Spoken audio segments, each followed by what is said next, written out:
Delete all code and files from your laptop. All your work belongs to my company now, he smirked. I just hit delete. He returned from lunch to find the CFO waiting for him. The room was dead silent until the CFO's voice cut through dangerously low. The bank just called. Tell me exactly what you told her to do. The day I realized my silence had real weight was the day no one knew my name in a company that couldn't breathe without me. I wasn't on the org chart, no Slack profile, no team photo from last year's mandatory fun escape room event. But the code, the logic, the bone marrow of the entire damn system Kavara was betting its future on. That was all me, quietly, invisibly uncredited, just a contractor, at least on paper. It kept me under a shell vendor agreement, filed 2 subsidiaries deep, like some kind of compliance nesting doll. Why? Because the CFO Marcus understood 2 things. 1. Politics kill progress. And 2. I don't do politics. I do clean architecture, auditable logic, elegant systems that scream when tampered with.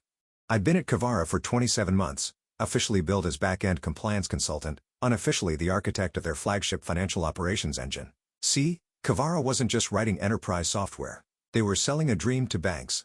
Let us automate your operational audits. The pitch went, let our software trigger lending conditions based on live performance data, which sounds slick until you realize how easy that is to abuse unless someone like me builds in the skeleton. And that's what I did. System so tightly wired into its own integrity that any unauthorized tampering sent up flares. A digital conscience, you might say, but you wouldn't know that from walking past my desk because I didn't have a desk.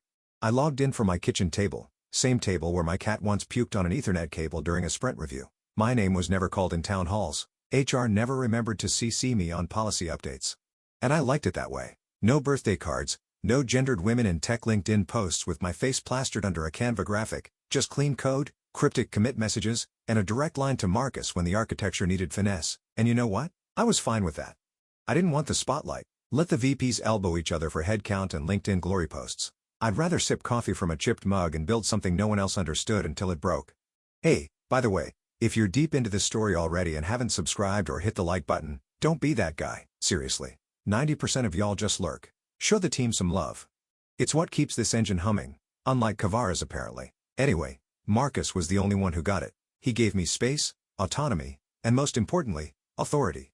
We had a good rhythm. Every other week we'd hop on a quiet call. He'd say things like keep them honest or bake in the boundaries. I'd deliver. He never micromanaged, never asked for slide decks or Jira dashboards, just results, and I gave them. Our system passed 2 external audits in 2023 alone, which kept our revolving door of executives blissfully unaware of how many times I'd patched around their mistakes. He told me once, "You're the parachute they don't know they're wearing." Then he got sick. No warning. Just a note from his assistant saying he'd be on medical leave for a few weeks. That was it. No voice call, no prep meeting. One minute I was reporting to the only person who understood the structure. The next I was dangling in the wind with a system. Only I knew how to interpret and no clear backup plan. Enter Eric, Vice President of Strategic Ops, which as far as I could tell, meant he sat in meetings and added nothing of value while quietly calculating who he could step on to reach the next rung. You know, the type start shirts, laminated buzzwords, and a LinkedIn banner of him at Davos, even though he only went to Switzerland once for a ski trip with his ex's uncle. Eric had a master's in organizational optimization, which is code for firing people and making spreadsheets about it. Minute Marcus was gone, Eric bloomed like mold in a flooded basement. Started showing up in meetings. He'd never cared about asking who owns this line item and why are we still contracting this out. He didn't even know my name. The first week just referred to me as the compliance module resource. He started realigning teams, called it a visibility phase, which translated to everyone had to submit weekly reports, roadmaps, and status updates. Except me, of course, because I wasn't on his books. I was still technically buried in a vendor agreement written in legalese and held in a shared drive. He didn't even know existed, but I knew this game. I've lived through 6 reorgs in my career. You don't flinch, you don't speak, you watch, and you document everything. So I kept building, kept logging in, kept tweaking the logic trees that governed whether the system would throw alerts to our bank partner. I'd built in a credential flag, just a quiet signature embedded in the core modules, like a watermark. If that signature got tampered with, boom, instant re-authentication request from the bank. Not malicious, not dramatic, just protocol. But it meant the system would stop the moment someone tried to erase me without the proper procedure. Which, let's be real, no one ever reads. So I waited, I documented, I archived, and I kept an encrypted copy of everything because I knew damn well the storm was coming. I just didn't know it would arrive in a smug little envelope delivered over coffee, with a side of corporate delusion. Marcus's absence dropped like a piano onto a quiet sidewalk. One week we were talking about versioning schema over Slack at midnight. The next he was gone, out for urgent treatment. No further detail. Indefinite leave. Just like that. Only person in the entire damn org who knew what I did. And more importantly, why I did it was off the chessboard. I didn't panic, not at first. Marcus was the kind of guy who left breadcrumbs, buried keys, a trail of logic. Even in his absences, we had a process, we had encryption protocols. There was a backup credential stack in a vault only he and I had access to. I figured worst case scenario, he'd brief whoever stepped in. But Eric didn't want a briefing. Eric wanted control. Within 72 hours of Marcus's exit, Eric declared himself acting operational lead and started moving furniture, figuratively and literally. Entire teams got renamed. Directors were streamlined. Slack channels disappeared. He even had the nerve to send an all-staff memo with the subject line, "New era, new energy." I swear, I could feel Marcus's ulcer growing from wherever he was recovering. Eric had always been one of those second-tier guys, hovering just outside decision-making rooms, sniffing for weakness. The kind who says, "Let's align" before stabbing you in the quarterly review. And now that he had a sliver of power, he wanted to squeeze it until it screamed. First came the visibility push. Everyone had to submit weekly reports, personal impact logs, and 15 slide updates on their value-add vectors. I watched a senior engineer cry in a hallway Zoom window over having to color-code their roadmap. They'd worked here 12 years, built the payment gateway that processed 80% of our client transactions. But none of that mattered to Eric if it wasn't on a PowerPoint. And me, I was a ghost, a non-line item. My contract wasn't in HR's main system. I wasn't on his org chart. There was no Julie in the directory he had access to. 'Cause Marcus had tucked me deep into the guts of a compliance budget no one ever questioned. At first I thought that protected me. Then came the Friday ping. One line, no greeting, no signature. Your access will be reviewed soon. Please be prepared to justify your continued involvement. That was it. No context, no hi. Just a veiled threat typed by some lackey with a superiority complex and a template. I stared at it for a full minute, took a sip of cold coffee, then laughed just once short mean. I knew what that meant. I'd seen it before. Review meant removal. Justify meant beg. And I don't beg. I've been quietly replaced enough times in my life to spot the smoke before the fire. The review would come with a meeting I wasn't prepared for, followed by a decision already made. Still, I didn't react. I nodded to the empty room, closed the tab, and opened my version control logs instead. You know what they never think about? Continuity. They think deleting someone's credentials makes them vanish. They think ownership of IP is something you yell into a conference call and it becomes law. They don't understand systems, dependencies, intent. Eric had no idea that the very system he was about to poke had teeth. I had built it to audit itself. Every key decision, every logic gate, every internal rule had attribution embedded. It wasn't just code. It was a living map of who told it to do what. And you can't retroactively strip that without causing a mess. A very visible, very traceable mess. But Eric was running around like a kid with scissors, convinced he was cutting ribbons instead of arteries. He made his rounds on Monday, started asking around about cost centers. By Tuesday, he was holding discretionary expense reviews. Wednesday, one of my senior devs pinged me with a "just got reassigned." Eric's pushing for contractor consolidation. Translation, "You're next." Thursday night, I got a second email. This one had his name on it. "Need to clarify the scope of your involvement. Please join me for a brief sync tomorrow morning at 8:30. Bring documentation of deliverables. Bring documentation." The man really said that, like I was some intern begging for college credit. I didn't reply. I didn't prep a pitch. I didn't dig through Gantt charts or pull KPI stats. I didn't need to. I was the deliverable. My work lived in the veins of that platform. It was one of those rare truths in a corporate world full of fluff. Without me, it wouldn't work. They just hadn't realized it yet. And I had a feeling Eric was about to learn the hard way what happens when you fire the ghost holding the keys. Friday morning, 8:27 a.m. The invite said 8:30, but I wasn't about to give Eric the satisfaction of calling me late. I stood outside his office door, if you could call it that. One of those glass box fishbowls they give middle managers to feel important. He was already inside, typing with 2 fingers like a toddler playing whack-a-mole on a keyboard. The second he saw me through the glass, he smiled. Not friendly, triumphant. He gestured without standing. "Julie, come in." No handshake, no chair offered. Just a man in a fitted shirt too tight across the shoulders, trying to play kingmaker in a sandbox. "I'll keep this brief," he began, folding his hands over a manila folder like it was a presidential briefing. "We've done a full review of your contract, or lack thereof, really. It seems your role here isn't formally defined. No W-2, no HR file, no system owner assignment. Just a lot of vague references and back-end commits from a vendor ID. That's not sustainable."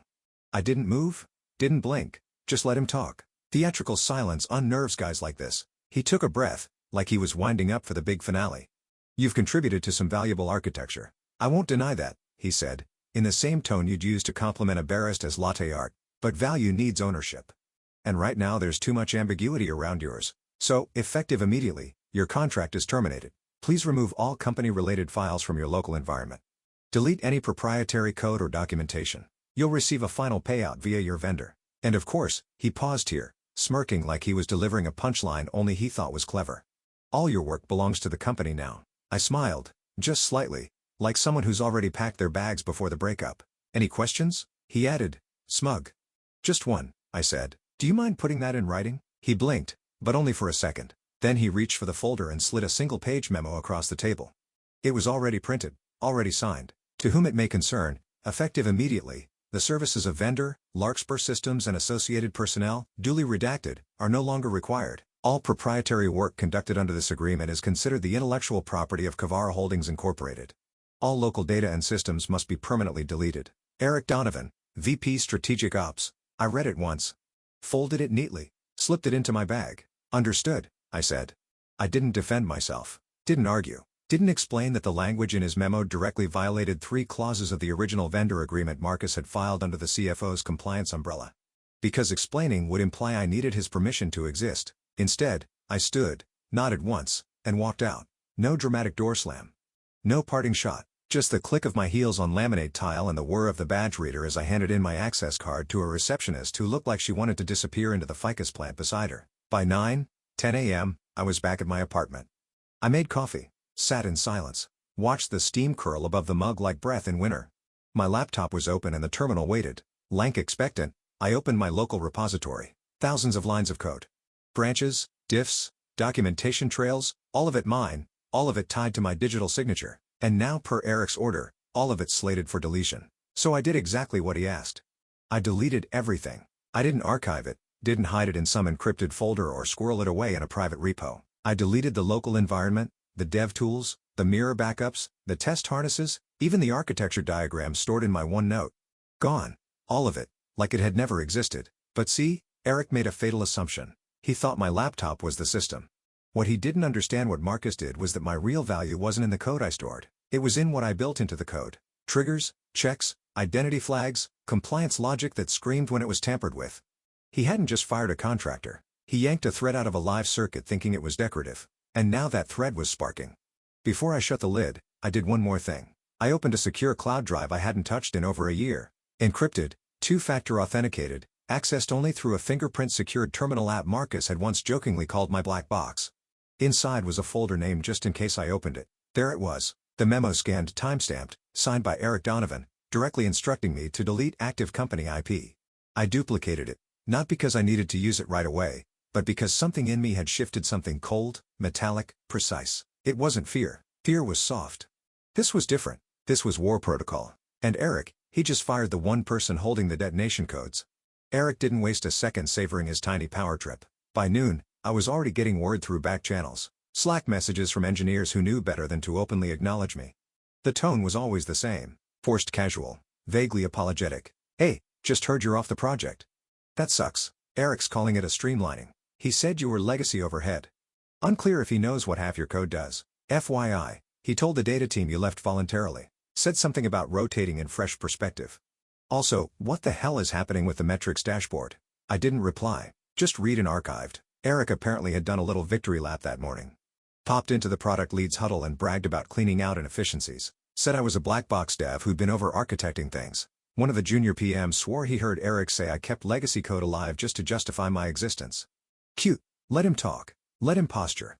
Meanwhile, somewhere far above Eric's pay grade, a different kind of alert had already fired off. At 1:46 p.m., a compliance flag hit Kavara's secured banking dashboard when I had wired directly into the heartbeat of the ops system. A deletion event tied to a credential that hadn't gone through formal offboarding. My credential, my signature, purged under verbal instruction with no audit trail, no handoff log, no revocation record. You don't just delete that and walk away. Not when that signature is hard-coded into the system's operational trust logic. Not when your bank partner uses that very signature to determine whether your org is operating within the thresholds defined in your loan agreement. Kavara's line of credit wasn't some rubber-stamped overdraft. It was conditional. Contingent on provable monitored operational integrity, and I was part of that proof. My credential was baked into the compliance scaffolding like rebar and concrete. Pull it out wrong and the whole thing wobbles. By 2 or 3 p.m., A freeze order was issued. Kavara's $18.5 million revolving line of credit was locked pending internal review. Not cancelled, not revoked, just suspended. Like a parent pausing an allowance when they hear a crash from the next room. Quiet, subtle, devastating. And Eric, he didn't notice. At least not yet. He was too busy posting in the Hash Ops leadership channel about reducing contractor reliance and suggesting we in-house compliance accountability. He even linked a Medium article about agile transparency, which, fun fact, was written by a man who got fired from his own startup for stealing competitor code. I logged out of Slack. Then I poured myself a glass of wine. It wasn't joy. It wasn't smugness. It was something quieter, like watching a Rube Goldberg machine you built with spare parts finally tip its first domino. I knew how this would play out. The system would flag the deletion. The bank spot would ping the compliance portal. Our liaison, Janelle, a sharp ex-regulator with zero tolerance for risk, would call legal. Legal would check the logs, see the deletion tied to my contractor ID, and ask who authorized it. Then the real fun would begin. Because the answer would be no one. No official offboarding. No transfer of system ownership. No shutdown protocol. Just one VP's smug directive and a signed memo that violated internal policy so thoroughly, it might as well have been written in Comic Sans. I sat back and opened the secure drive again. Watched the timestamp memo like it was a live grenade I'd tucked in the center console. I didn't need to use it, not yet. The system was doing the work for me. I kept waiting for my phone to ring. It didn't, but the emails started. First came the one from Janelle, CC'd to legal, IT security, and two people I'd never heard of. Subject, urgent unscheduled credential removal detected anomalous activity observed within compliance module architecture. User, Larkspur Idaho 4038, registered deletion event without standard deactivation protocol. This violates Kavara Bank certification standards. Please advise. No one had replied yet. I didn't need them to. I knew what was coming next. See, Eric thought he was erasing me. What he actually did was amputate a limb mid-marathon and call it weight loss. The system was designed to detect injury. It was reacting. Slowly, precisely, without drama, just escalating the way a healthy immune system escalates a foreign body. And all I had to do now? Wait. Let the antibodies do their thing. Marcus returned on a Monday morning with the quiet intensity of a man who'd skipped recovery to stop a plane from crashing. He didn't tell anyone he was coming back early. No Slack pings. No Alstaff memo. He just walked into the building at 8:02 a.m., bypassed reception, and headed straight for the executive suite like he'd never left. By 8:07, legal was in a panic. See, the bank hadn't just frozen our credit line, they'd sent a formal notice to Marcus's email. Not to Eric. Not to finance. To Marcus directly. Because the system, my system, had been built under his signature. His approval. His authorization. The compliance chain was designed to treat Marcus as the final point of trust. When the system lost integrity, the bank systems didn't care about internal promotions or interim VPs. They cared about credentials. Marcus's was still tagged as the top of the pyramid. He read the alert at 6:43 a.m., just after finishing his second round of antibiotics. He got in the car before finishing his coffee. So when Eric rolled in late with a croissant and an oat milk latte, smug and oblivious, he didn't realize the weather inside had already changed. I didn't find out until later. But apparently the first thing Marcus said when he walked into the legal conference room was, "Why the hell is Julie's credential showing a non-standard termination event?" Dead silence. Then a flurry of mouse clicks. Folder openings. Password requests. Two people got locked out trying to access outdated SSO tokens. Nobody had an answer. Legal fumbled through their change logs, but there was no offboarding ticket for me. No formal shutdown. No compliance handoff. No internal documentation of the deletion event, just Eric's memo. Scanned into the system late Friday evening with no counter-signature and no attached action plan. Julie was a contractor, Eric said when he was finally pulled into the room. We had no legal obligation to onboard or offboard her through internal systems. She had no claim to system ownership. It was cleanup, that's all. Marcus stared at him for a long moment, then asked one question. Did you authorize the deletion? Eric blinked. Yes, I asked her to remove her local data. Standard practice. You asked her to delete operational IP while still credentialed to the system? Eric shifted in his seat. Well, I assumed you assumed? That's when the sweating started. Marcus didn't yell. He didn't throw things or slam his laptop shut like some startup caricature. He just kept asking calm, precise questions that Eric couldn't answer. Did you review the compliance logic before issuing that directive? No, but, do you consult infrastructure about the credential flag embedded in the audit loop? I wasn't aware there was one. You weren't aware? Marcus repeated quieter now. Julie embedded a multi-factor logic validator tied to her signature. That was approved in March. You signed the roadmap. Eric's mouth opened, then closed. Like a fish realizing the tank wall was glass, the room went still. At that point, Marcus opened his laptop and projected my credentials on the wall. Highlighted in red was the authentication chain, my ID, the timestamp of deletion, the failure cascade that followed, and the bank's alert log all syncing perfectly. It was clean, precise. I built it that way because I knew one day someone would try to erase the scaffolding without understanding what it held up. Back in my apartment, I watched the chaos unfold from a polite distance. Janelle forwarded me the audit trail summary, CCing Marcus. No commentary, just data. I didn't reply. I didn't need to. Marcus already knew the truth. And Eric was realizing that when you swing an axe at a ghost, you better pray the ghost doesn't haunt the foundation. Legal pulled the thread and the whole damn sweater started to unravel. They started with the basics. Termination process, missing. Credential revocation log, missing. Handoff documentation, non-existent. There was no paper trail because Eric never created one. He'd operated on swagger and assumptions, then signed a memo so arrogantly sloppy it should have come with a warning label. Do not expose to daylight or regulatory scrutiny. The legal team was not amused. They weren't loud about it. These weren't people who shouted. They dissected, whispered, passed documents across tables with slow surgical disgust.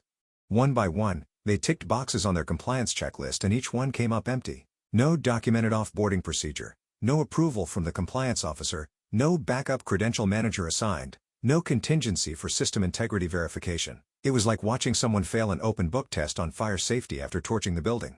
Eric tried to pivot, said I was just a contractor. His favorite phrase now, like he thought it was a shield. Every time someone raised a point, he repeated it, just a contractor.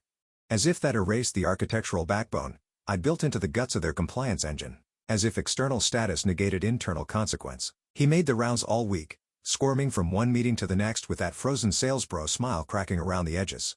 She had no authority over platform-level compliance logic, he said on Tuesday. Her work was non-critical, he told legal on Wednesday. None of this would have happened if the system had been documented better, he added Thursday, in what might go down as the most ironic cell phone in Kavara history. But documentation wasn't the problem. I had documented everything. The system was transparent for anyone who actually read the specs Marcus and I had built. The problem was Eric had tried to fire the architect while standing inside the house. The real shift came when Marcus got his hands on that memo. He sat in his office, blinds half closed, the document lying flat on the desk in front of him. No fanfare, no dramatic music, just him and a page that would soon become legend in the halls of Kavara. Eric's Friday morning directive. Effective immediately, all local data and systems must be permanently deleted. Marcus read it 3 times. Then he read it aloud. Then he pushed his chair back and said, quietly but firmly, he ordered the contractor to erase system-critical IP while still credentialed with active ties to compliance tracking. Nobody said a word. That sentence echoed like a gunshot in a library. The lead compliance officer, a woman named Taryn, who usually never spoke above a whisper, looked up and simply said, that's grounds for breach classification, possibly multiple. And suddenly Eric wasn't just the guy who fumbled a handoff. It was a risk factor. I wasn't in the room. But I heard all this later piecemeal, relayed through Slack whispers, late-night emails, and one deliciously cathartic phone call from a QA engineer who used to fear Eric like a feral cat fears thunder. Julie, she said, they've moved him off Slack access. Legal's got him under a review protocol. Marcus called it a containment phase. Containment. What a beautiful word. At home. I sat with my laptop closed and a cup of tea going cold. The secure drive stayed untouched. The backup memo sat dormant. I hadn't needed to weaponize anything. The truth had done all the heavy lifting. Still, I didn't feel triumphant. Not yet. That flicker of justice. It was real, but faint, like seeing headlights far down a dark road. You squint, you wait. You don't exhale until they're close enough to blind you. Eric wasn't done. He was slippery. Slippery people don't go down easy. They flail. They bargain. They gaslight and spin until someone slaps the mic out of their hand. But now there were cracks. He couldn't deny what he'd signed. Couldn't walk back the deletion order. Couldn't spin just a contractor into a shield against the bank's frozen credit line, and best of all, he had no idea what was still waiting for him because I wasn't done either. The message came in at 7:12 a.m. No greeting, no signature. Just a line. Did he tell you to delete it? It was Marcus. Of course it was. No one else asked questions that cut straight through the bullshit like a scalpel through butter. No legal posturing. No PR filter. Just that one sentence sitting in my inbox like a lit match on a gas leak. I didn't reply with words, I just forwarded the memo.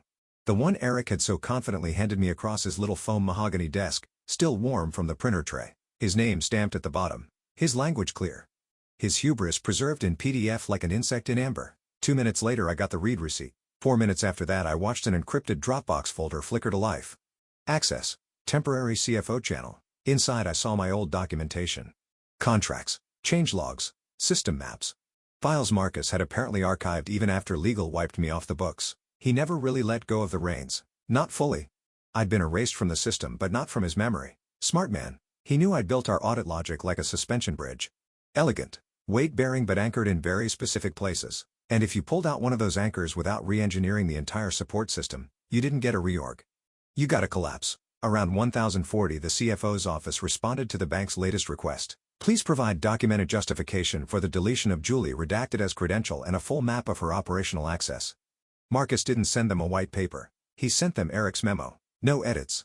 No cover letter. Just the raw directive. Dated, signed. Time-stamped an hour before the credential deletion that triggered the entire compliance cascade. Bank's compliance officer responded with a single line. We've received enough. Investigation proceeding. You could almost hear the temperature drop 3 degrees through the fiber lines.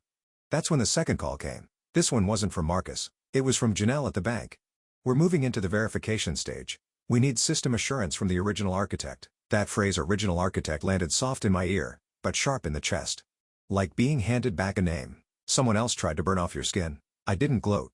Didn't say, told you so, or ask what took them so long. I simply asked for the validation scope, reviewed the request list, logged in through the temporary credential Marcus had reactivated for me. One time used single-factor access for restoration only. I didn't rebuild anything. I just verified the damage. Logs were exactly what I expected. Attempted override of the credential anchor failed triggers on the compliance hooks, audit loop rejections, cascading like dominoes. I ran one integrity pass on the system's logic shell and sent the results as a clean CSV annotated in my usual deadpan style. This structure was designed to fail if altered without credentialed oversight. It did. That's all I wrote.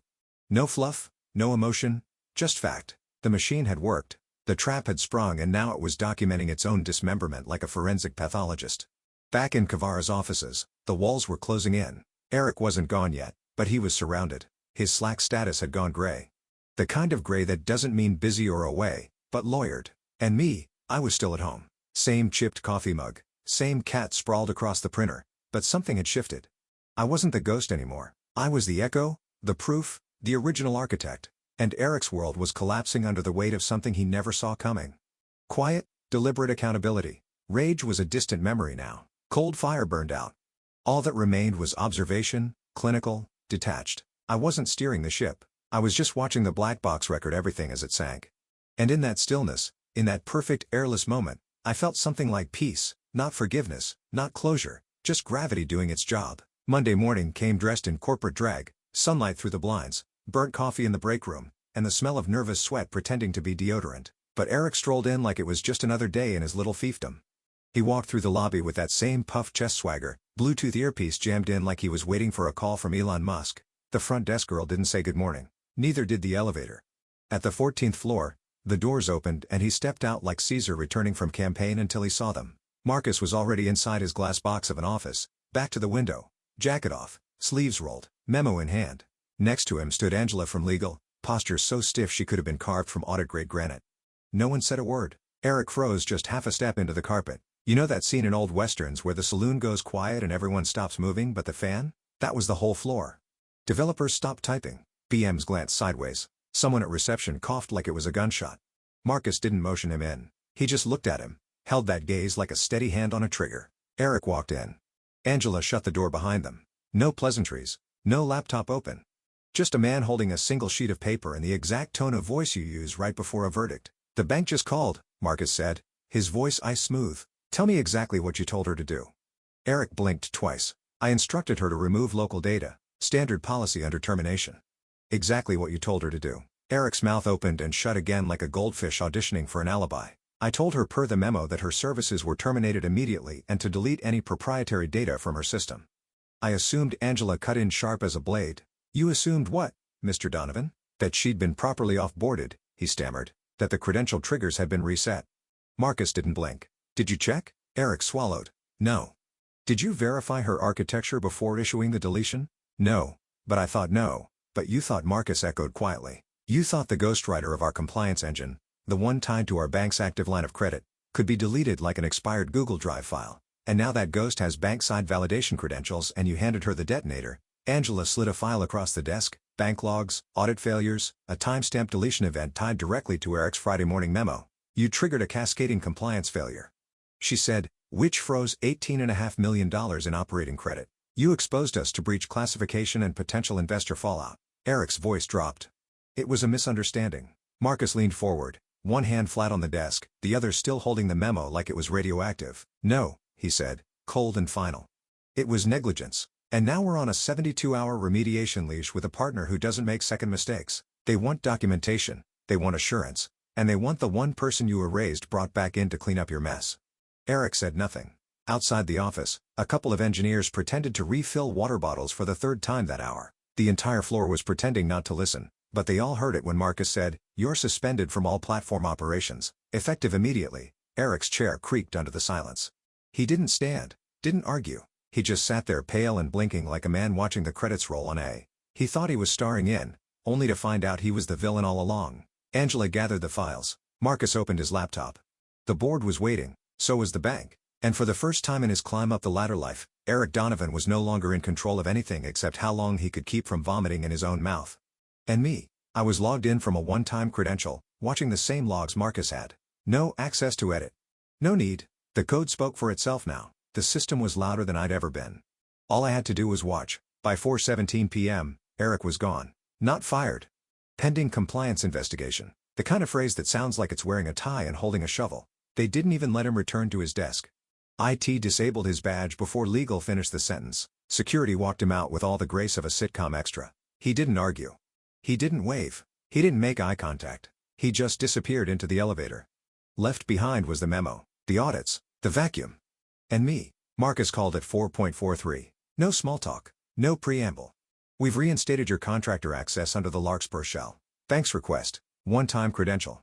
Scope is validation only. Restore what you can. I said understood.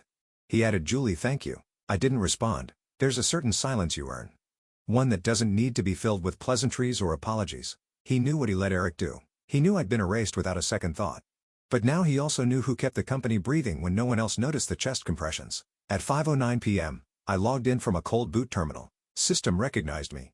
My name still sat embedded deep in the compliance scaffolding, right where I'd left it, tagged behind logic triggers and identity verifiers that hadn't failed, only waited. I pulled from my encrypted remote. Not a backup. A template. Clean. Untouched. Fully legal under my original agreement. No IP theft. No violation. Just architecture waiting for reassembly. Within 12 minutes, the base compliance module was restored. Error logs cleared. Audit loop re-engaged. Credential trust re-established. The bank's dashboard flickered green. No fanfare. No applause. Just quiet confirmation from a cold machine that the ghost had returned and made the wall stop shaking. I typed 3 final commands. Logged the restoration note. Flagged the memo. Attached a single PDF. Per original system spec, unauthorized credential removal triggers automatic integrity cascade. This behavior was not accidental. It was the design. I hit send. Then I logged out. No cape. No dramatic music. No corporate redemption arc. I closed the laptop. Unplugged the charger. Stared at the nothingness of my quiet apartment, filled with old coffee rings and the hum of a fridge that had more stability than most executives I'd worked under. Later that night, Marcus texted. We're working on reinstating your contract longer term. Let's talk options. I didn't reply. Not because I was angry. Not anymore, because I knew better. I knew Cavero would survive. I knew the board would smooth it over. Rebrand the failure. Say we've learned a lot through this process. Probably bring in some polished consultant with an expensive haircut to present a deck on resilience through restructure. Let him. My job was done. I'd built something honest. It broke the way it was supposed to, and when it mattered, it spoke louder than any title badge. Or ladder climber with a god complex. As I closed the lid on my laptop and took the last sip of lukewarm tea, I whispered one thing into the empty room. Just for me. Not bitter. Not loud. Next time, I said quietly, read what you're signing. Thanks for watching, you cubicle warriors.